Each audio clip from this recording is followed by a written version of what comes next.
China ha comenzado a usar un arma más mortal que las armas nucleares y nadie se está dando cuenta. Un arma que podría causar estragos en 6 países en poco tiempo. En 2017, los soldados indios repelieron al ejército chino que intentaba controlar Bután. Así que China se vengó de la manera más inhumana posible, una jugada que se cobró 300 vidas inocentes y dejó a millones sufriendo. China dejó de compartir con India datos cruciales sobre los niveles del agua. India no estaba lista para las inundaciones de ese año debido a la falta de advertencia. Este aterrador poder mostró al mundo que China podría ahogar a millones en inundaciones o matarlos de hambre a través de la sequía con la superpotencia que tenían. Este poder no era más que presas. En el video de hoy, entendamos cómo China convirtió el agua en un arma. ¿Y qué están haciendo estos países para contraatacar? YouTube no aprueba los temas bélicos, y a los bots del Partido Comunista Chino no les agradan los videos que critican al Partido Comunista Chino. En este video, necesitamos tu ayuda más que nunca. Pulsa el botón de me gusta y suscríbete abajo para ayudarnos con el algoritmo de YouTube. Sin embargo, la ambición de dominio de China se extiende más allá del río Mekong y el sudeste asiático. Ha participado en una guerra de presas en India, generando tensiones entre ambas naciones. Mientras que las presas en el sudeste asiático podrían generar alrededor de 400 a 500 megavatios de electricidad, China está haciendo algo mucho más ambicioso con sus presas en el río Brahmaputra, llamado Yarlung-Tsangpo en China. China está construyendo una enorme presa de 60.000 megavatios en el Yarlung-Tsangpo, que generaría 3 veces la electricidad de la planta hidroeléctrica más grande del mundo, la presa de las Tres Gargantas. El Congreso Nacional del Pueblo de China aprobó este proyecto en 2021. Lo que hace esto aún más preocupante es que la presa se está construyendo a solo 30 kilómetros, o alrededor de 18 millas y media, de la frontera de Arunachal Pradesh en India, en una región llamada Medog. Para India y otros países aguas abajo como Bangladesh, esto podría ser una potencial bomba de agua. Bangladesh ha expresado preocupaciones de que tales presas podrían afectar seriamente su suministro de agua dulce del río Brahmaputra. Entonces, ¿por qué exactamente las presas de China en el río Brahmaputra son un gran problema para los países aguas abajo? Bueno, es porque las presas que está construyendo China, tanto las existentes como las futuras, podrían tener consecuencias devastadoras para las personas que viven en lugares como Arunachal Pradesh y Assam, en el noreste de India. Un riesgo importante es que China libere repentinamente grandes cantidades de agua de sus presas, provocando inundaciones masivas aguas abajo. Por otro lado, también podría causar sequías al cortar completamente el flujo de agua. Ambos escenarios afectarían a millones de personas y devastarían el ecosistema del río, interrumpiendo la normalidad en la región. Ahora, ¿por qué es esto un gran problema para India? Bueno, para India, el río Brahmaputra es extremadamente importante. Representa casi el 30% de los recursos de agua dulce de India y casi el 40% de su potencial hidroeléctrico. El problema para India es que la mitad de la cuenca del Brahmaputra se encuentra en territorio chino. China tiene un gran control sobre el río, el cual puede aprovechar para sus propios intereses. China ha demostrado que está dispuesta a usar su control sobre el río para enviar un fuerte mensaje a India. Este proyecto de $137 mil millones se proyecta para generar 60 gigavatios. Ha preocupado a India y Bangladesh sobre posibles impactos en el flujo de agua y la estabilidad regional. Un claro ejemplo de esto fue el enfrentamiento de Doklam en 2017. En resumen, esto fue lo que sucedió. En 2017, China inició la construcción de una carretera en Doklam, zona en disputa entre Bután y China. Cuando China se movilizó, India intervino por 2 motivos. India y Bután firmaron un acuerdo de seguridad. Y segundo, el control de China sobre Doklam podría haber dado acceso al corredor de Siliguri, que conecta el noreste de India con el continente. Este corredor es crucial para la seguridad de India. Esto resultó en un enfrentamiento de 72 días entre fuerzas indias y chinas, que terminó cuando China decidió retroceder. Pero China no lo olvidó, y en lugar de responder en las fronteras, decidió usar el agua para vengarse. Ese mismo año, China se negó a compartir datos hidrológicos del Brahmaputra con India, a pesar de que tenían un acuerdo bilateral que requería que China compartiera dichos datos durante la temporada de monzones. Estos datos son esenciales para que India vigile los niveles de agua y se prepare ante inundaciones. Sin estos datos, Assam fue sorprendido por las inundaciones, causando una destrucción masiva. Casi 300 vidas se perdieron y millones de personas fueron desplazadas en Assam. Cuando India preguntó por qué China no compartía los datos, China afirmó que sus estaciones hidrológicas estaban en reparación, lo cual no era cierto. China compartió los datos con Bangladesh aproximadamente al mismo tiempo. Expertos afirman que China retuvo deliberadamente datos de India como represalia por la negativa de India a retroceder en Doklam y su postura contra la iniciativa del Cinturón y Ruta de la Seda China. La construcción de presas en el río Brahmaputra en China, especialmente la enorme superpresa cerca de la frontera, preocupa mucho a India. Pero India no está sentada sin hacer nada. Está comenzando a tomar medidas para enfrentar de frente la agresión de China. Si China libera grandes cantidades de agua repentinamente, los planes de respuesta de India podrían mitigar el riesgo de inundaciones en el noreste del país. Por otro lado, si China retiene agua por mucho tiempo para causar sequía en los estados indios, los preparativos de India pueden ayudar a mitigar el daño y resistir los efectos por al menos un año. ¿Cuál es la respuesta de India ante la creciente amenaza del agua? En respuesta a esta amenaza, India construirá la planta hidroeléctrica Proyecto Multipropósito Superior Siang, de 11.000 megavatios en el río Siang, con un embalse de 9.000 millones de metros cúbicos para mantener un flujo constante durante las épocas secas. También está diseñado para amortiguar las liberaciones repentinas de agua de las presas chinas aguas arriba, protegiendo a Arunachal Pradesh, Assam y Bangladesh de las inundaciones. Además, India ha acelerado otros 3 proyectos en la región, incluyendo uno de 2.000 megavatios en Lower Subansari, que se espera esté operativo para 2026. Estas presas no solo almacenarán agua y protegerán contra inundaciones, sino que también servirán como importantes generadores de energía. Laos, Camboya, Vietnam y Tailandia tienen en común que su línea de vida es el río Mekong, un río vital del que dependen los medios de vida de más de 60 millones de personas.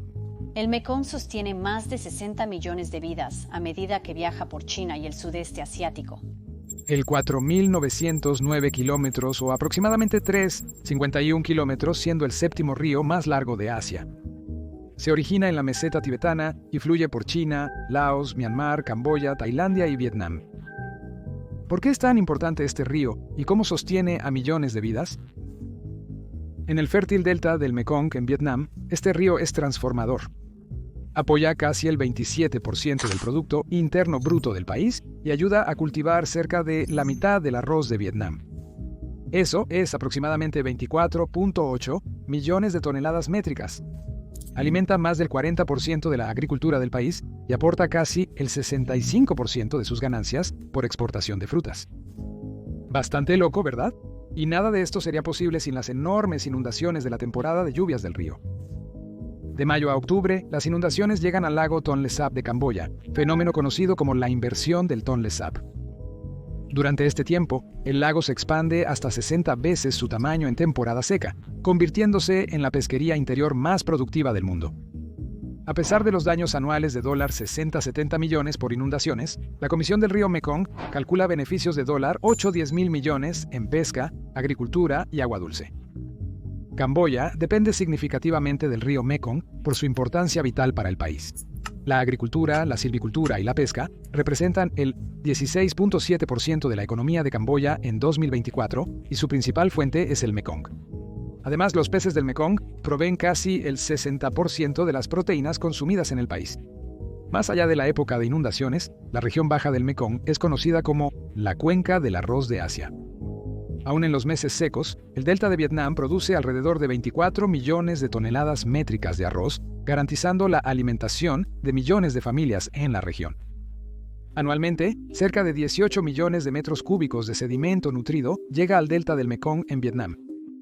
Estos nutrientes también sostienen una pesquería de captura salvaje de $17 mil millones en el Bajo Mekong.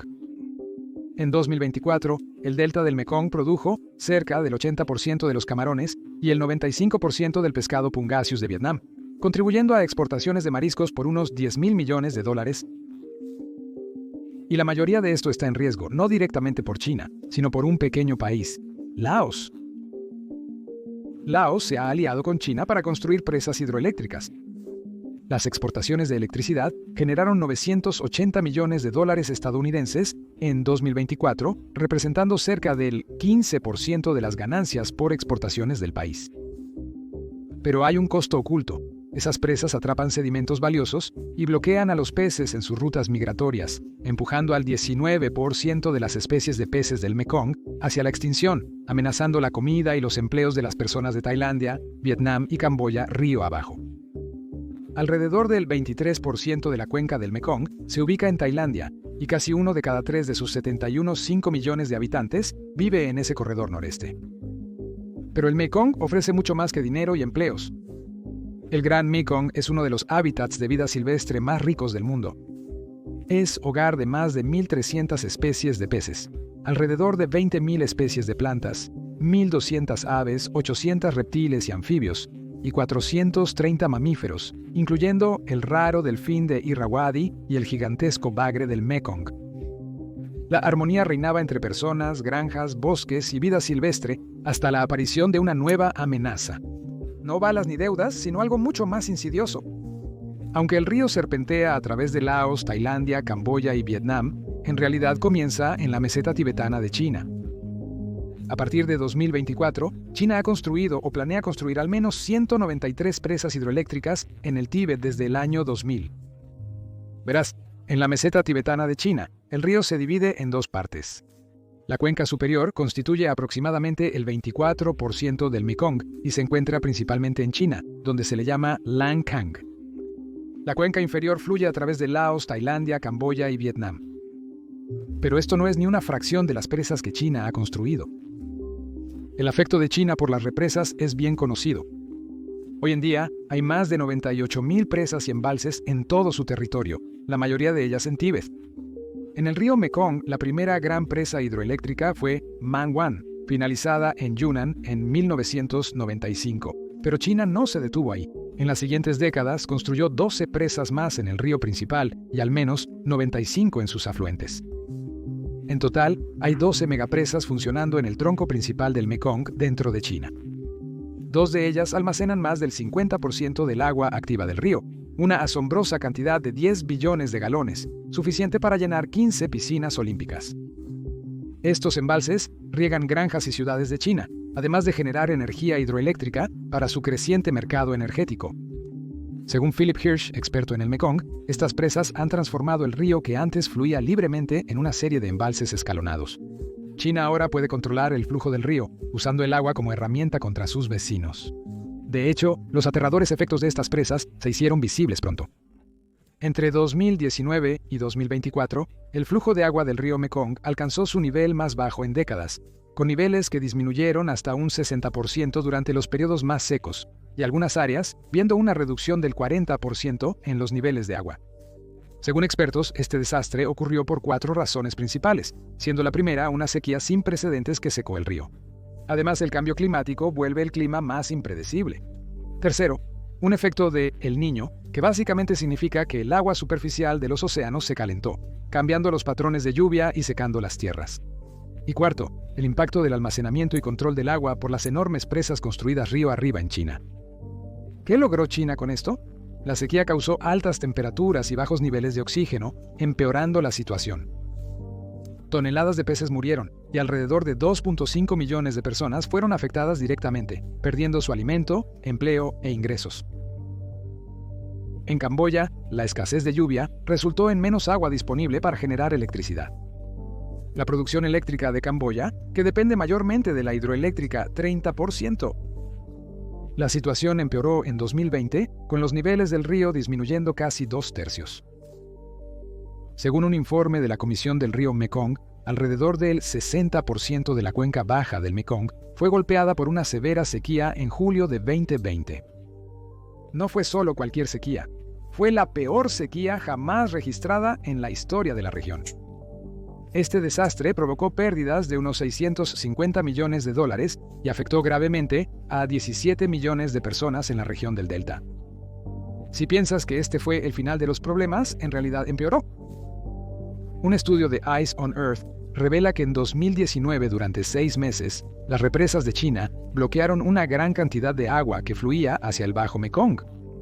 Debido a esto, millones de vietnamitas perdieron acceso a agua fresca. Pero entonces alguien reveló el lado oscuro de China.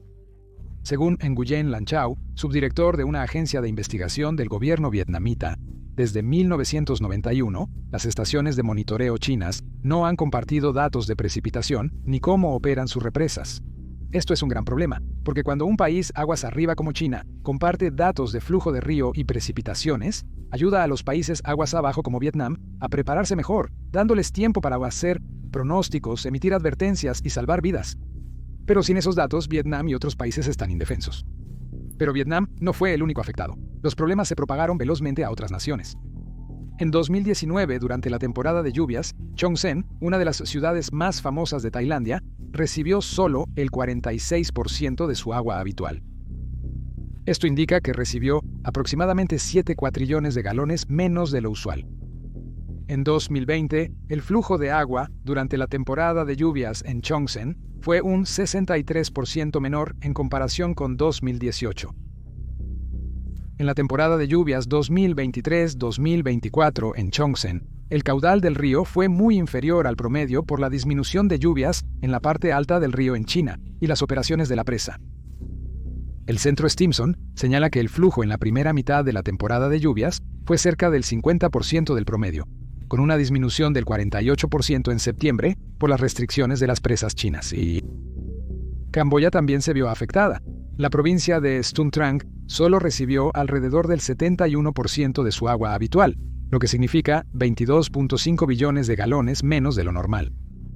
Al inicio de la temporada seca de 2020, el agua total almacenada en la cuenca del Mekong era cerca de un 50% menor a lo habitual. La escasez de agua pronto reveló su lado feo. Verás, Tailandia era una vez un gigante cuando se trataba de la producción de azúcar. Era el segundo mayor exportador mundial de azúcar. Pero debido a la terrible sequía en 2019, la producción de azúcar de Tailandia cayó casi un 28% interanual en 2019 y 2020. La producción cayó a un mínimo de 9 años de solo 10.5 millones de toneladas. En 2023-2024, la producción de azúcar de Tailandia se redujo a 8.8 millones de toneladas métricas, un 20% menos que el año anterior. Esta baja se debió principalmente a condiciones climáticas desfavorables que afectaron el crecimiento de la caña de azúcar, resultando en menor rendimiento de sacarosa. Pero no solo fue el azúcar. La construcción de presas de China en el Mekong también convirtió varios pueblos pesqueros de Tailandia en pueblos fantasma.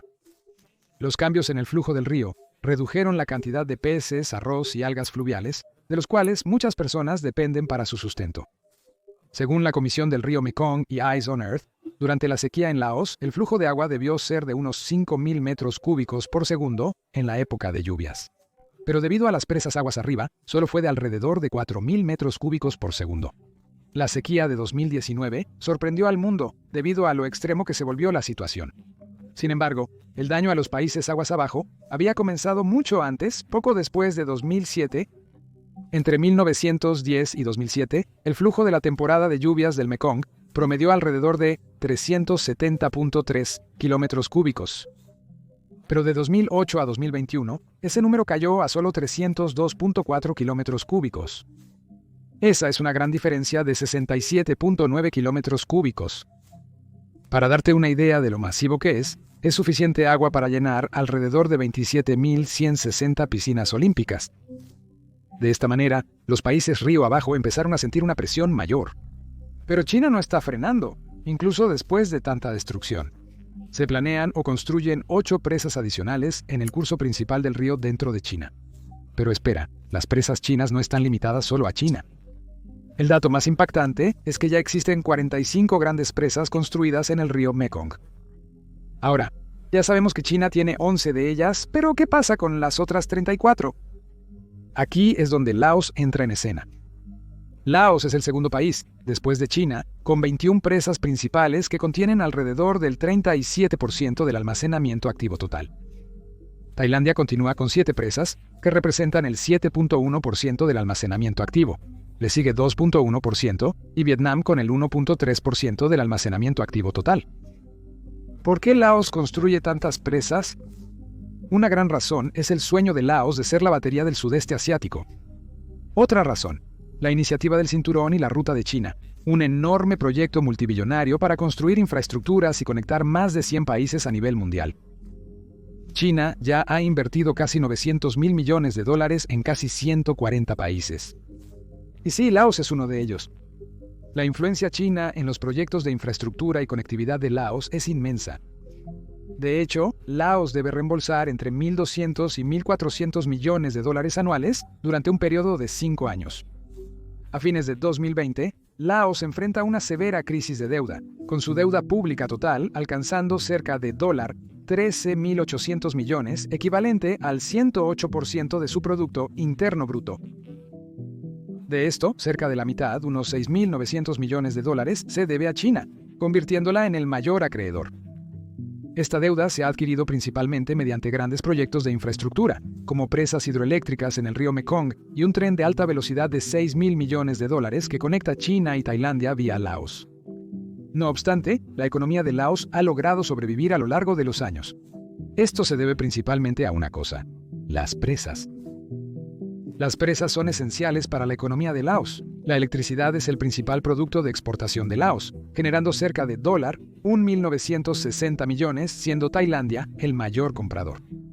Tailandia importa aproximadamente $1.780 millones en electricidad de Laos. Gracias a esto, Laos se ha convertido en uno de los mayores exportadores de hidroelectricidad de Asia. Laos vende cerca del 80% de su electricidad generada a países vecinos como Tailandia y Vietnam. De hecho, la electricidad representa el 30% del valor total de las exportaciones de Laos.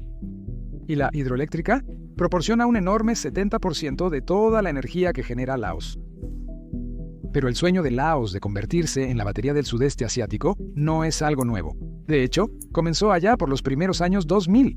Laos, uno de los países más pobres y menos desarrollados de la Asociación de Naciones del Sudeste Asiático, vio una gran oportunidad de rápido crecimiento económico vendiendo energía hidroeléctrica. ¿Y sabes qué? Laos logró un gran éxito.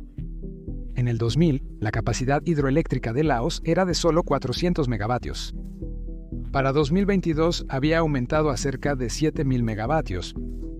Hoy, Laos tiene 78 presas operativas y han firmado alrededor de 246 memorandos de entendimiento para otros proyectos hidroeléctricos.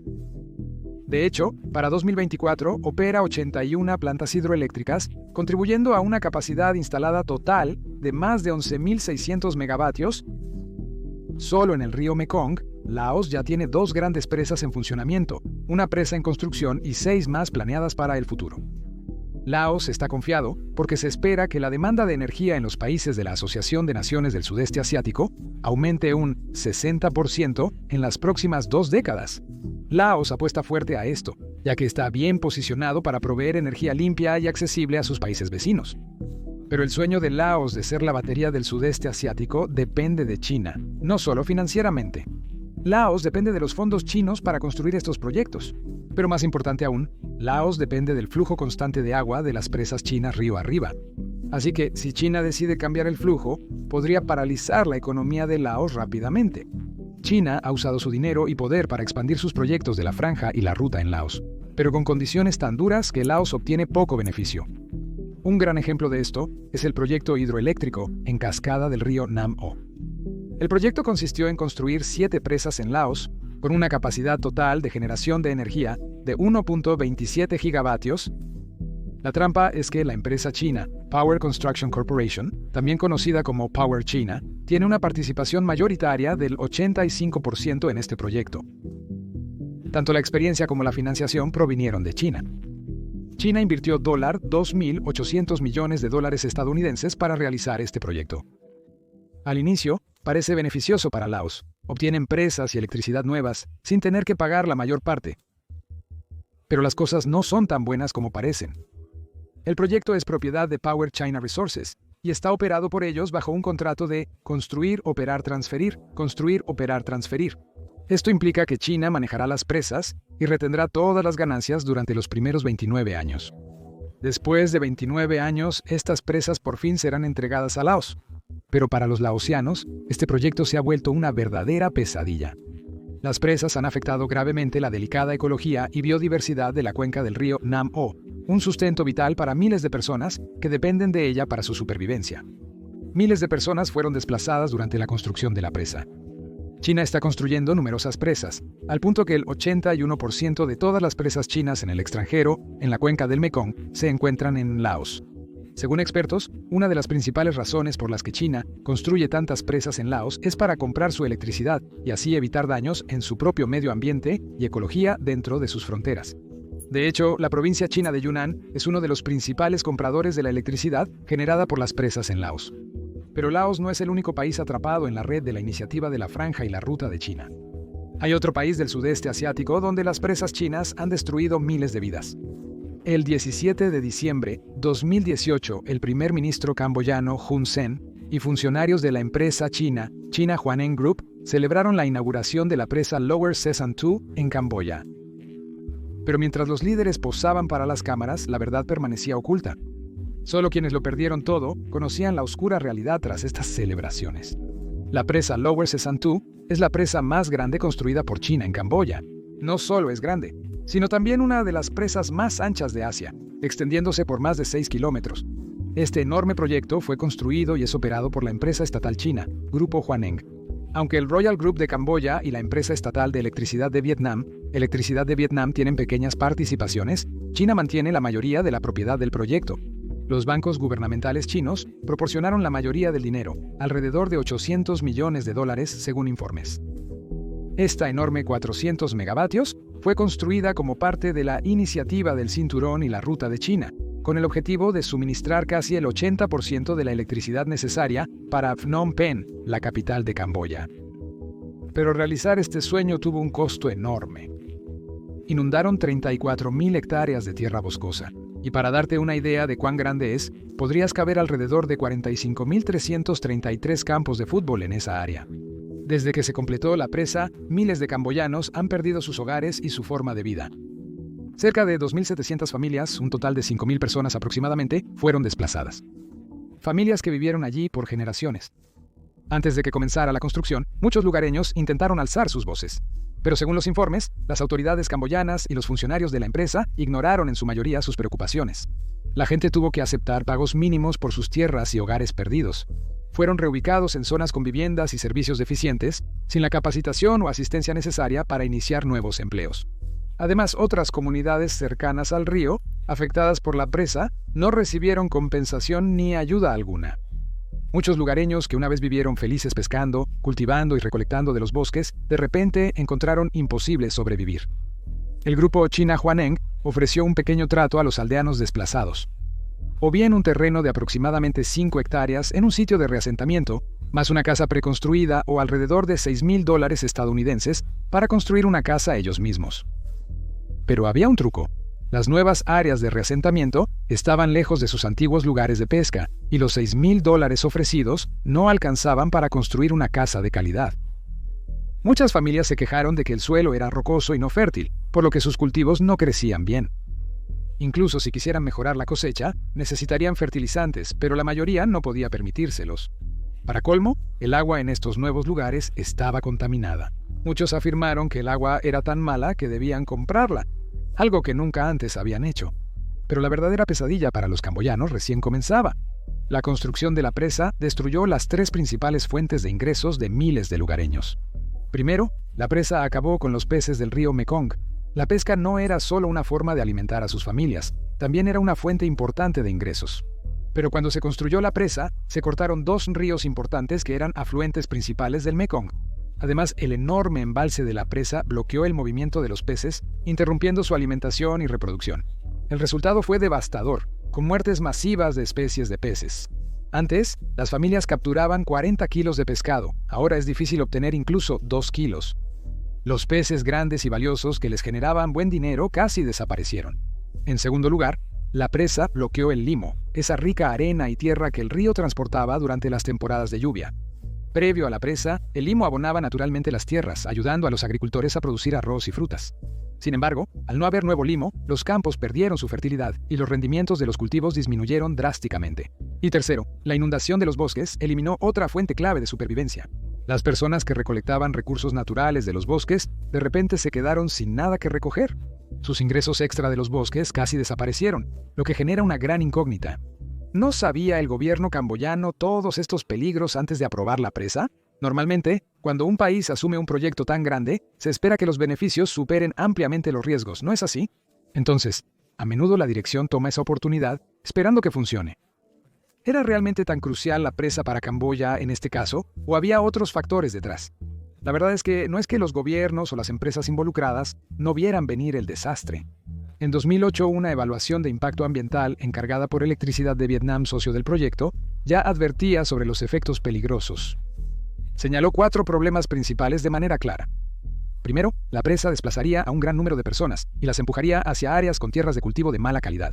Segundo, tendría efectos graves y permanentes en los ingresos de las personas por pesca y agricultura. Tercero, afectaría negativamente el sustento de las comunidades pesqueras cercanas y de las ubicadas río arriba y río abajo. Cuarto, provocaría pérdidas en otras zonas hasta la frontera con Vietnam y el Mekong, afectando indirectamente a más de 300.000 personas. ¿Adivina qué? No fue la única advertencia.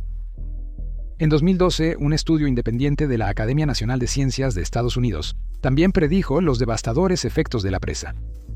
Indicó que la presa inferior de Ce San 2 dañaría enormemente a las poblaciones de peces en todo el río Mekong, con una pérdida estimada del 10% en la biomasa de peces.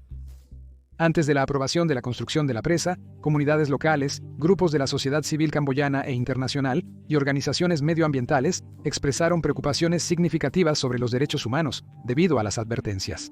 De hecho, la oposición a la presa fue fuerte y constante. Los locales, especialmente aquellos cuyas vidas se verían directamente afectadas, protestaron por casi una década antes de que se terminara la presa. De hecho, en 2009 se realizó un estudio donde se entrevistó a aldeanos de las comunidades afectadas. ¿Y adivina qué? El estudio concluyó que el 100% de los asistentes a las reuniones del pueblo se oponían al proyecto Lower Ce San 2. Es evidente que el gobierno camboyano estaba plenamente consciente de las consecuencias y tuvo tiempo suficiente para reconsiderar el proyecto. También conocían la reacción negativa de sus ciudadanos, de sus ciudadanos. Uno pensaría que después de todo esto, el gobierno habría reconsiderado el proyecto para evitar dañar a su gente. ¿No es así? Sin embargo, ocurrió todo lo contrario, algo impactante. El gobierno camboyano no hizo ningún esfuerzo por escuchar a sus propios ciudadanos. De hecho, aprobaron el proyecto apresuradamente y sin la debida consulta. Las cosas se pusieron tan mal para los camboyanos que, durante la próxima década, las autoridades etiquetaron a los críticos del proyecto Lower Ce San 2 y a las familias que se negaban a reubicarse como alborotadores o anomalías. Los funcionarios afirmaban que la mayoría de la comunidad estaba satisfecha con la compensación y los planes de reubicación, pero eso distaba mucho de la realidad. Esto muestra claramente que el gobierno camboyano estaba decidido a impulsar el proyecto, sin importar las consecuencias. Los funcionarios del gobierno, junto con la filial camboyana de la empresa china CHNG, seguían diciendo a los aldeanos que el proyecto continuaría sin importar qué. Los aldeanos no tuvieron más opción que aceptar la compensación y reubicarse, les gustara o no. A pesar del caos, el proyecto fue aprobado oficialmente en 2012 y la construcción inició en 2013. Algo impactante ocurrió durante la ceremonia de apertura de la presa Lower Ce San 2 en 2018, 5 años después de iniciada su construcción. El primer ministro de Camboya, Hun Sen, hizo una declaración sorprendente. Enfatizó que la mayoría de los aldeanos locales apoyaron la construcción de la presa. Solo unos pocos han causado problemas para el proyecto. Los alborotadores fueron incitados por extranjeros, aunque esto era completamente falso. Estaba muy claro que los aldeanos estaban en contra de la presa porque les quitaría sus medios de vida. Su oposición no se basaba en la influencia extranjera, sino en preocupaciones genuinas sobre su propio futuro. Ahora podrías preguntarte, si el propio primer ministro estaba defendiendo la presa, ¿hubo algún efecto positivo en esta presa? ¿Ofreció beneficios económicos a pesar de los efectos negativos? CHNG, la empresa china que construye la presa, afirmó que ésta podría producir 400 megavatios en capacidad máxima y 1998 GWh por año, equivalente a un sexto de la producción eléctrica anual total de Camboya. Pero la realidad resultó ser muy diferente. Los niveles de producción reales fueron solo un tercio de las cifras afirmadas, lo que significa que la presa produjo menos de $70 millones en electricidad por año. No es precisamente el éxito que la empresa había prometido. Para empeorar las cosas, Camboya no tiene el mismo terreno que países como Laos o Vietnam, donde se pueden construir presas en valles profundos. El terreno plano de Camboya requiere presas más largas para generar la misma cantidad de electricidad, lo que inunda áreas más extensas. A pesar de estos problemas, el gobierno camboyano ha aprobado y encargado varias presas hidroeléctricas recientemente. Camboya ha ampliado agresivamente su capacidad hidroeléctrica.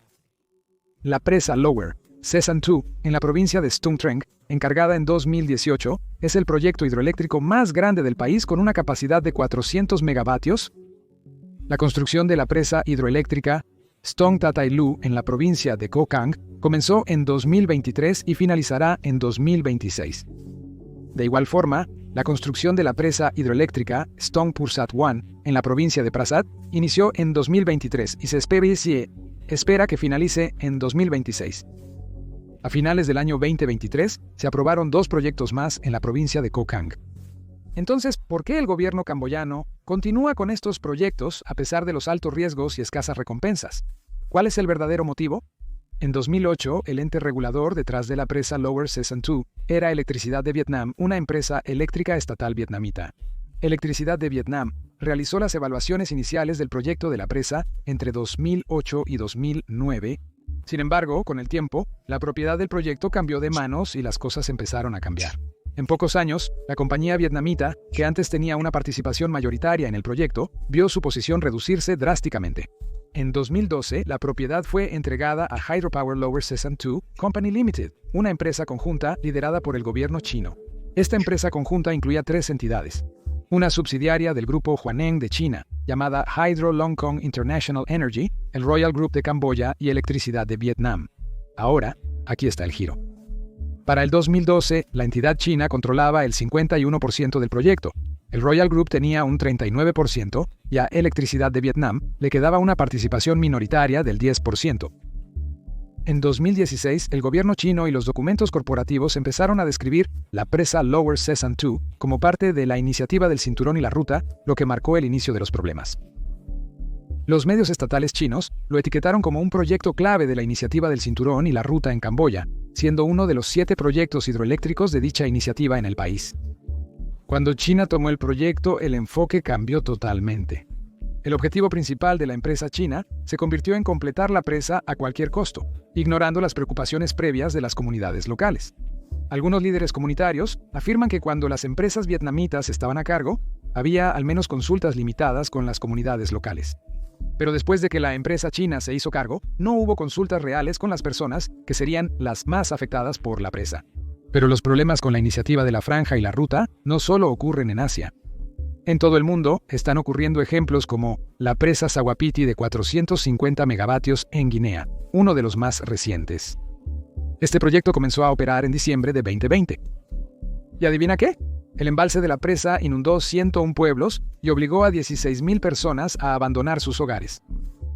El resultado fue la completa devastación de sus medios de vida y seguridad alimentaria. Esto también forma parte de la iniciativa de la Franja y la Ruta. China otorgó un préstamo de $1.175 millones para financiar el proyecto. Este patrón se repite constantemente en los proyectos de la iniciativa de la Franja y la Ruta. Los chinos prestan el dinero, las empresas chinas construyen el proyecto e incluso a menudo los trabajadores son de China. Entonces, ¿por qué tantos países aceptan estos términos a pesar de los altos riesgos aparentes? Bueno, todo se reduce al dinero, y ahí es donde entran en juego los bancos chinos. El Banco de Exportación e Importación de China, Banco Exportación e Importación, y el Banco de Desarrollo Chino son los que otorgan los préstamos para los proyectos de la iniciativa de la Franja y la Ruta. Para 2020, el Banco Exportación e Importación había prestado más de $1 billón, o unos $150,000 millones a proyectos de la iniciativa de la Franja y la Ruta. Para el año 2018, el Banco de Desarrollo de China había otorgado más de $190,000 millones para más de 600 proyectos. En 2025, el Banco de Exportación e Importación de China lanzó un plan especial de apoyo financiero, pequeño y hermoso, conectado por el corazón, para promover el desarrollo de alta calidad de la iniciativa de la Franja y la Ruta. El objetivo es apoyar financieramente proyectos pequeños que requieren baja inversión, dan resultados rápidos y benefician directamente a las comunidades locales. Pero a estas alturas probablemente ya conozcas bien la realidad, y estos no son préstamos típicos. Estos términos no son como los que obtendrías del Fondo Monetario Internacional. Los préstamos son súper atractivos, especialmente para los países que realmente necesitan ayuda financiera. Los términos facilitan que los países subdesarrollados los acepten, a pesar de las posibles enormes consecuencias a largo plazo. Los préstamos chinos resultan atractivos para muchos países, especialmente aquellos con necesidades por diversas razones que explican su preferencia sobre opciones como los préstamos del Fondo Monetario Internacional. Es más sencillo obtener un préstamo de China que del Fondo Monetario Internacional. El Fondo Monetario Internacional suele imponer condiciones estrictas a sus préstamos, lo que dificulta su cumplimiento por parte de los países. A diferencia del Fondo Monetario Internacional, que analiza la capacidad de pago de un país antes de otorgar un préstamo, a China no le preocupa tanto la solvencia del prestatario. En tercer lugar, según expertos del Centro de Política de Desarrollo Global, los préstamos del Fondo Monetario Internacional exigen reformas económicas al país prestatario, mientras que los préstamos chinos se enfocan más en proyectos de infraestructura. Y al momento de pagar, el Fondo Monetario Internacional exige pagos en efectivo. Por otro lado, China es más flexible y acepta otras formas de reembolso, como exportaciones de recursos naturales, favores geopolíticos o incluso tomando control sobre activos estratégicos. Sri Lanka, con una deuda masiva, cedió el control de su puerto de Hambantota a China en un arrendamiento de 99 años. Djibouti le debe a China casi el 75% de su Producto Interno Bruto solo por proyectos de puerto y ferrocarril. En 2017, China abrió su primera base militar en el extranjero allí, generando preocupaciones de que los proyectos comerciales podrían estar estableciendo una fortaleza estratégica. Kenia tomó prestado en gran medida para su ferrocarril de calibre estándar, dejando el 21% de su deuda externa vinculada a China. Estos son ejemplos reales de cómo un país podría terminar dando a China algo de gran valor a cambio del reembolso del préstamo. Aunque los préstamos chinos suelen tener tasas de interés más altas, alrededor del 5% en comparación con el 2% del Fondo Monetario Internacional, sus términos atractivos y flexibilidad los convierten en una opción popular para los países subdesarrollados. Así, el gobierno camboyano, con fondos de China y respaldo de empresas locales políticamente vinculadas, ha autorizado y edificado múltiples represas hidroeléctricas recientemente. Pero el problema persiste. Cualquier represa construida aguas abajo estará a merced de China, independientemente de su participación. Esto se debe a que China puede controlar el flujo de agua con las represas construidas aguas arriba. Y estas represas, especialmente las que ha construido China, ya han causado mucho daño a los países aguas abajo. A medida que se construyen más represas, el daño económico empeorará para estos países. Podrías preguntarte por qué estos países no se pronuncian y detienen a China si está causando todos estos problemas. Hay tres grandes razones por las que no lo hacen. Primero, el poder económico y militar de China. China tiene mucha fuerza económica y militar. Eso hace que sea difícil para los países más pequeños enfrentarse a ellos. Segundo, dependencia del comercio. Estos países dependen en gran medida del comercio con China. Durante los últimos 13 años, China ha sido el mayor socio comercial del sudeste asiático. Criticar a China podría perjudicar su economía. En tercer lugar, China ha invertido fuertemente en el sudeste asiático mediante la iniciativa del Cinturón y la Ruta, dejando a muchos países endeudados con ellos. Oponerse a China arriesgaría su estabilidad financiera. Uno creería que los países dependientes del río Mekong colaborarían para proteger sus intereses, ¿no? Y lo hicieron. El 5 de abril de 1995, Camboya, Laos, Tailandia y Vietnam formaron la Comisión del Río Mekong para gestionar conjuntamente el río. Pero lo que más me sorprendió es que, a pesar de que el río Mekong comienza en China, China ni siquiera es parte oficial de la Comisión del Río Mekong. Solo es un socio de diálogo. Esto significa que China no tiene que seguir ninguna de las reglas de la Comisión del Río Mekong y puede construir presas río arriba sin pedir permiso a los demás países. La Comisión del Río Mekong ha enfrentado problemas ya que China nunca se ha unido, limitando su poder. También había varias lagunas en el marco de la Comisión del Río Mekong. Incluso los países miembros no requerían un acuerdo total entre ellos al planear y ejecutar proyectos en el río Mekong. Solo necesitaban consultarse entre sí, no obtener un consenso. Laos y Camboya construyeron o están construyendo algunas de las presas más controvertidas sin la aprobación total de los otros países en la Comisión del Río Mekong. Eso es cuando China jugó una jugada maestra. Surgió con una nueva iniciativa llamada el Marco de Cooperación del Río Lancong-Mekong en 2014, firmado por todos los países miembros de la Comisión del Río Mekong en marzo de 2016. En esta ocasión, Myanmar y China se unieron a esta iniciativa. Esta nueva organización intergubernamental tenía un enfoque diferente al de la Comisión del Río Mekong. Su objetivo era centrarse en la cooperación fluvial, abordar cuestiones políticas y de seguridad, promover el desarrollo económico y sostenible y construir conexiones sociales, culturales y entre personas más fuertes entre los países miembros. Según expertos, a pesar de ser una iniciativa reciente, la cooperación Lancong-Mekong ha sido de las más impactantes para los países del río Mekong. La gran diferencia ahora es que China forma parte de la iniciativa, lo que la ha hecho más efectiva. Pero podrías preguntarte, ¿por qué China no se unió a la Comisión del Río Mekong, sino que creó su propia versión? La razón principal fue el deseo de China de socavar la Comisión del Río Mekong y establecer un marco más favorable a sus intereses. Al liderar la cooperación Lancong-Mekong, China podría controlar mejor la narrativa sobre el río Mekong y tener más influencia en cómo se realizaban las cosas, especialmente en los proyectos de presas y su impacto. China buscaba demostrar a los países aguas abajo su interés por sus necesidades, para facilitar el avance de la iniciativa de la Franja y la Ruta. Como líder de esta nueva iniciativa, China buscaba disipar las sospechas y preocupaciones de los países río abajo sobre su creciente influencia regional. Pero en última instancia, solo el tiempo dirá cómo se desarrollan estas guerras del agua.